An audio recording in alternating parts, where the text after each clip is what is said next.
K본부에서 사랑의 굴레, 꽃보다 아름다워 부탁해요 엄마로 대상을 받았고요. M본부 춤추는 가야꽃 한강수 타령으로 대상, SBS 덕이 그리고 백상예술대상에서 남편의 여자로 대상을 받았습니다. 한마디로 한국에서 TV 드라마로 활동하는 배우가 받을 수 있는 상은 다 받은 유일한 배우다라고 말씀드릴 수 있습니다. 그랜드 슬램이죠. 네. 근데 고두심 씨는 정작 젊은 시절에는 어머니 역할 맡는 걸 싫어했다면서요? 맞아요. 고두심 씨가 한 TV 프로그램 나와서 이렇게 얘기를 했어요. 아니 내가 데뷔를 아이 있는 엄마 역할로 데뷔를 했다. 그래서 그때 내가 따졌다. 아니 도대체 뭐 내가 어디가 아이 엄마 얼굴이냐. 도대체 어떻게 생겨야 미스 역할 맡는 거냐. 이렇게 얘기를 했다고 하는데 고두심 씨가 사실 또 실제로 만나보면 굉장히 유머러스하고 진짜 막 재밌는 분이거든요. 또 솔직하기도 하신데 이렇게 얘기를 해요. 아니 뭐 사실 근데 내가 이렇게 뭐 그때도 아주 상당히 빼어나게 이쁘진 않았어요. 무리 속에서 고를 수 없는 얼굴이었어요. 뭐 이렇게 얘기를 했는데 아니에요. 제가 바로 지난해 인터뷰 때 뵀더니 정말 피부도 너무 하얗고 맞아요. 너무 아름다우시더라고요. 네. 아니 근데 주로 그 호르몬 역할을 하시지 않으셨어요?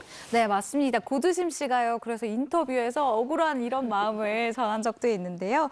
감독님들에게 나도 남편 덕 좀 더 보게 해달라. 그런 역할 좀 달라라고 얘기를 한 적이 있는데 그때마다 들어주지 않았다라면서요. 감독들은 내가 겉으로는 조신해 보여도 안은 화라산이 타고 있는 느낌이라서 상대 배우를 찾아내기 어렵다더라라는 이야기를 했습니다. 저는 이 생각은 해본 적이 없는데 고두심 씨의 이야기를 듣고 보니까 그 화라산이 타고 있다라는 그 표현이 너무 딱인 것 같아요. 그러니까 홀로 고난을 극복하고 자식을 키워낸 한국인의 어머니 이런 역할을 주로 많이 맡아요. 네네.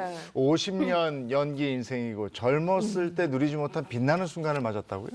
아, 너무 부러운 순간이기도 합니다. 고두심 씨가 어느덧 배우 경력으로 치면은 이제 50년인데요. 그중에 22년을 정말 농촌 드라마 전원일기의 맏며느리 역할으로 국민 엄마 생활을 이제 했었잖아요. 그 연기 생활의 거의 절반 정도를 엄마 역할을 했었다라고 해도 과언이 아닌데요. 그렇게 하면서 방송 3사에서 이제 연기 대상을 모두 휩쓸기도 했죠.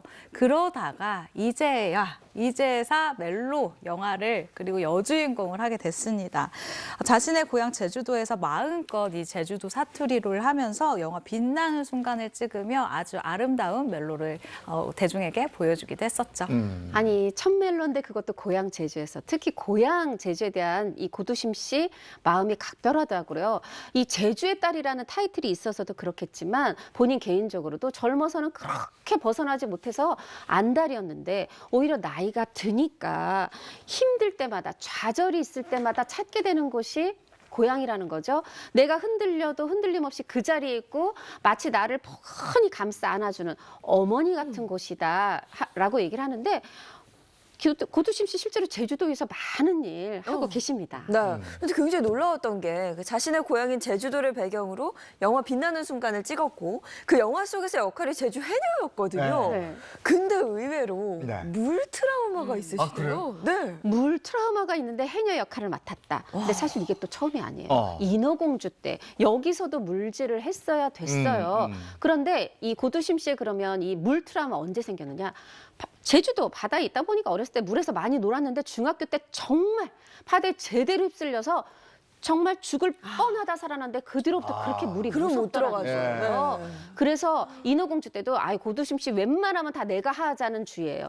정말 해보려고 몇 달 연습도 하고 노력도 해봤는데 카메라 딱 돌아가는데 정말 못하겠더래요. 그래서 물에 들어갔다가 그냥 나오고 대역을 써서 촬영했습니다. 그렇지. 해녀가 수영을 못하면 이게 안 되지. 안 되죠. 말이 안 되죠. 네. 근데 심지어 이게 무슨 역할이었냐면요. 해녀인데다가 바다에서 숨 오래 참기로 기네스북에 등재된 인물. 그러니까 이거는 물을 떠날 수가 없는 역할인 거예요. 그래서 고두심 씨가 이렇게 생각을 했다고 합니다. 내가 지금 뒷걸음질을 치면 눈 감을 때까지 못하겠구나. 라는 아주 비장한 각오를 하고요. 이 코로나19 상황 때문에 사실 이 잠수라고 해야 되나요? 수영을 하는 이런 공간을 찾는 것도 그렇게 쉽지 않았는데 정말 열악한 상황 속에서도 죽기 살기로 시간을 쪼개가면서 수영 연습을 모습에 매진을 했다고 합니다.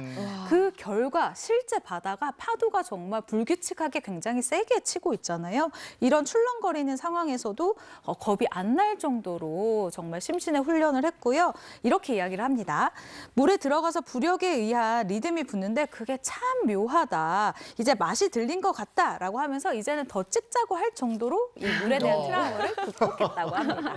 그 바다에 뛰어들게 된 네. 그 이유가 있었을까요? 그렇죠. 인어공주 때 못했는데 지금 영상 보신 것처럼 빛나는 순간을 했잖아요. 네. 아, 이게 지금 뭐 숨 오래 참기로 기네스북에도 오른 역할이기도 하지만 노년에 찾아온 사랑 하나, 해녀들의 인생 하나, 요 두 가지를 다 같이 표현해야 되는 주인공 역할이에요. 아, 이건 대역으로 될 일이 아니다. 내가 해야 되겠다. 그리고 나도 이제 극복해야 된다. 나이 올 만큼 왔다 생각을 해서 했는데 고두심 씨가 인터뷰에서 이렇게 얘기를 했어요. 인어공주 때는 남의 고향이었는데 여기가 그래도 내 고향이라 좀 마음이 안심이 됐고 네. 그리고 여기에 또 다른 이 해녀 상군분들이 많이 함께 촬영을 했어요. 내가 만약에 물에서 허우적거리며 빠지면 저들이 나를 건져주겠구나. 푹 믿고 촬영했답니다. 그 영화 빛나는 순간 보면 진짜 해녀처럼 보인다면서요? 네, 맞습니다. 오랜 시간 사실 연기자로 여배우로 살아왔지만 고두심 씨 같은 경우는 이 컴팩트. 이건 화장을 덧바르지 않는 여배우로 굉장히 유명한데요. 이에 대한 소신도 밝혔습니다. 고두심 씨가요. 예쁘고 싶은 욕망은 전혀 없다. 그만큼 배역에 가깝게 다가가려는 거다. 비주얼적으로 예쁘게 보여야 한다라는 생각은 안 해봤다라는 소신을 드러냈는데요. 이런 연기관을 가진 고두심 씨이기 때문에 이 영화 빛나는 순간에서 아름다워 보이는 것보다 그 캐릭터 자체로 보이는 것에 더욱 중점을 두고 연기를 했다고 합니다.